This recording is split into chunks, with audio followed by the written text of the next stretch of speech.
Hello दोस्तों, welcome to my YouTube channel technical view with Rohit. दोस्तों, आज हमारे पास डेल का लैपटॉप आया था। कस्टमर का कहना था कि इसमें 4 GB रैम है, तो आप इसकी जो रैम है वो एक्सटेंड कर दीजिए। तो इसकी हम 4 GB रैम को और एक्सटेंड करेंगे। कस्टमर का ये कहना है कि 4 GB है तो मेरे को 8 GB रैम चाहिए, तो आप 4 GB और एक्सटेंड कर दीजिए। तो हम सबसे पहले लैपटॉप को ओपन कर लेते हैं। ओपन करके ये चेक करेंगे कि ऊपर से हमको समझ में नहीं आता कि DDR3 रैम है या DDR4 रैम है। कई बार ये चीज़ें समझ में नहीं आती क्योंकि जनरेशन के हिसाब से अलग अलग हो सकती है। तो हम एक बार ओपन करके चेक कर लेंगे, साथ में उसके हर्ट्ज़ भी देख लेंगे कि कितने हर्ट्ज़ की है। सबसे पहले मदरबोर्ड में कोई भी काम करना हो, कोई भी चीज़ डिस्कनेक्ट करना हो, तो सबसे पहले हम लैपटॉप से बैटरी डिस्कनेक्ट करते हैं। उसके बाद हम रैम निकाल लेंगे। रैम निकाल के चेक कर लेंगे। DDR4 रैम थी, 4 GB रैम, तो 2666 mHz की थी। तो इससे पता चल जाता है कि हमको कि ये 2666 गीगाहर्ट्ज़ की है। तो सैम तो कई बार क्या होता है, अलग अलग भी वो कर लेती है सपोर्ट। कई बार अलग अलग हर्ट्ज़ की सपोर्ट नहीं करती, सेम हर्ट्ज़ की होना तभी डिस्प्ले देगी रैम। तो अभी मैंने इसमें सैमसंग की लगा रहा था, अलग हर्ट्ज़ की है, इसलिए मैं सबसे पहले डिस्प्ले चेक कर लूँगा दोनों रैम लगा के। अभी मैं बैटरी नहीं लगा रहा हूँ, डायरेक्ट डिस्प्ले बस चेक करना है, क्योंकि बाद बार निकालने की ज़रूरत पड़ी तो हमको फिर से बैटरी कनेक्टर निकालना पड़ेगा। इसलिए मैं डायरेक्ट उसको पावर देके DC सप्लाई से ऑन कर लूँगा। ऑन करके हम सबसे पहले डिस्प्ले चेक करेंगे, रैम डिस्प्ले दे रही है या दे रही है। फिर उसके बाद हम रैम चेक कर लेंगे कि रैम एक्सटेंड हुई है या नहीं हुई है। तो मैं इसको DC पावर सप्लाई से पावर दे देता हूँ और लैपटॉप को ऑन करता हूँ। तो दोस्तों, डेल का लैपटॉप भी 3 टाइम रिस्टार्ट 4 टाइम रिस्टार्ट होता है कई बार जब आप बैटरी डिस्कनेक्ट करते हैं। तो इसको चालू करके थोड़ी देर छोड़ दें, थोड़ा सा टाइम लेगा, उसके बाद ये डिस्प्ले देगा दोस्तों।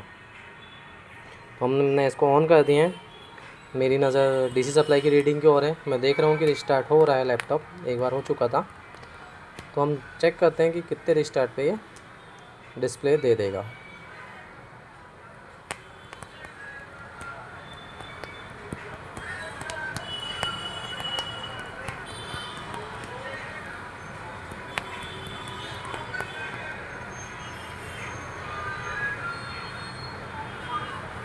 दोस्तों देख सकते हैं आप, डिस्प्ले आ गया है।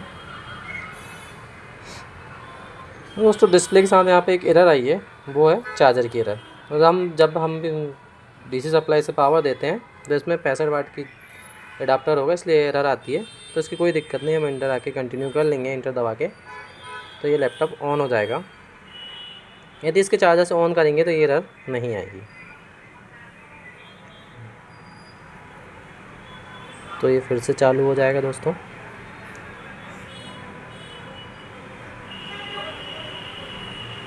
अगर डेल का लैपटॉप में 65 वाट आता है, 45 वाट आता है, तो 45 वाट तो DC सप्लाई से चल जाता है, वो चार्जर की एरर नहीं देता है। लेकिन 65 वाट 90 वाट के जितने भी आते हैं 45 वाट के ऊपर वाले, वो बायस पे जाके एरर ज़रूर देते हैं यदि हम DC सप्लाई से ऑन करते हैं तो। और दोस्तों, ये जो लैपटॉप है वो DC सप्लाई से चार्ज होगा ही नहीं, क्योंकि DC सप्लाई 65 वाट सपोर्ट नहीं करती है।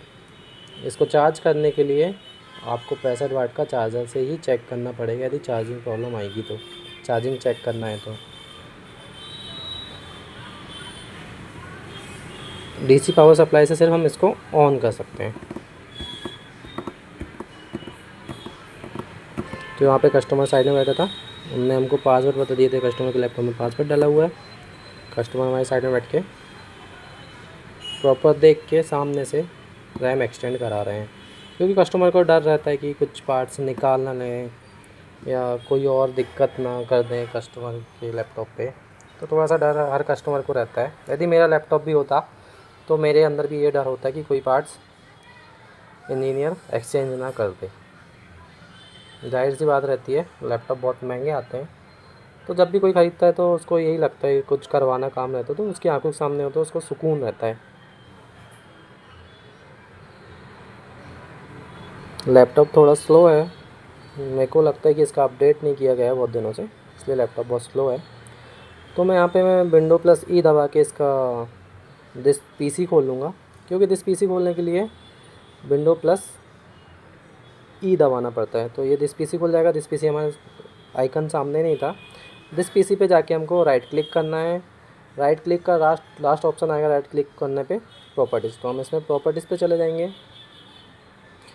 प्रॉपर्टीज़ में हमको एक चीज़ दिख जाती है कि मदरबोर्ड कौन सी जनरेशन का है, कौन सा प्रोसेसर लगा हुआ है, रैम बढ़ी या नहीं बढ़ी। तो हम यहाँ देख सकते हैं रैम 8 GB हो गई है, कस्टमर बताया था 4 GB रैम है, तो यहाँ पे रैम एक्सटेंड हो चुकी है। साथ में यहाँ पे हम यहाँ चेक कर सकते हैं कि प्रोसेसर कौन सा है, तो यहाँ दिख रहा है i5 11 जनरेशन प्रोसेसर है। और इसके साथ हम ये भी देख सकते हैं कि कौन सा विंडो डाला हुआ है, तो इसमें विंडो 10 होम डाला हुआ है जिसका वर्जन है 22H2। दोस्तों विंडो 10 का अभी ऑफिशियली आया है कि सितंबर तक अपडेट्स आएंगे, उसके बाद अपडेट्स आना बंद हो जाएंगे। जैसे विंडो 7 हो गया है वैसे सितंबर के बाद विंडो 10 हो जाएगा। शायद कंपनी को विंडो 12 लॉन्च करना होगा, इसलिए विंडो 10 से सपोर्ट हटा देंगे। तो दोस्तों हमने चेक कर लिए सारी चीज़ें ओके हैं, तो हम लैपटॉप को अब शट डाउन कर देंगे। प्रॉपर शट डाउन होने के बाद ही दोस्तों हम इससे डिस्कनेक्ट करेंगे। क्या होता है यदि हम शट डाउन होते हुए डिस्कनेक्ट कर लेते हैं पावर सप्लाई को, तो विंडो करप्ट होने के चांसेस बहुत ज़्यादा रहते हैं। तो हम पहले विंडो शट डाउन करते हैं, उसके बाद पावर सप्लाई को अलग करेंगे। जब तक अभी मैं चेक कर रहा था कि प्रॉपर शट डाउन नहीं हुआ, तब तक मैं इसकी पावर सप्लाई को डिस्कनेक्ट नहीं करूँगा। देख सकते हैं आप फैन रन कर रहा है, मतलब अभी शट डाउन नहीं हुआ है। जब तक शट डाउन नहीं होगा पावर सप्लाई को डिस्कनेक्ट नहीं करना है। शट डाउन हो गया है तो मैंने पावर सप्लाई डिस्कनेक्ट कर लिया हूँ। अब वापस से बैटरी कनेक्टर लगा देंगे और लैपटॉप को प्रॉपर पैक कर देंगे। तो दोस्तों ऐसे ही हम बैटरी भी एक्सचेंज कर सकते हैं, यहाँ पे हार्ड डिस्क भी चेंज कर सकते हैं और रैम एक्सटेंड कर सकते हैं। रैम में कोई ख़राबी है तो रैम चेंज कर सकते हैं। ऐसे बहुत सारी चीज़ें आप घर बैठे भी कर सकते हो, बस ज़रूरत का एक ही पड़ेगी हमको, एक स्क्रू ड्राइवर की। तो प्रॉपर हम इसको वापस से पैक कर देते हैं। ऐसे ही वीडियो के लिए हमारे चैनल के साथ जुड़े रहें। आपको ऐसे ही मैं नए नए टेक्निक के नए वीडियो लाते जाऊंगा। अभी तो सिर्फ मैं कार्ड लेवल पे बना रहा हूँ दोस्तों, चिप लेवल वाले भी बहुत जल्द लाऊंगा दोस्तों मैं चिप लेवल पे भी। अभी कार्ड लेवल पे बहुत सारे वीडियो रह गए हैं बनने को, तो जैसे जैसे मेरे पास प्रॉब्लम आते जाती है मैं वीडियो बनाते जाता हूँ। तो जैसे कि आज हमारे पास रैम की आई थी, तो हमने रैम के साथ बहुत सारी चीज़ें सीख चुके हैं।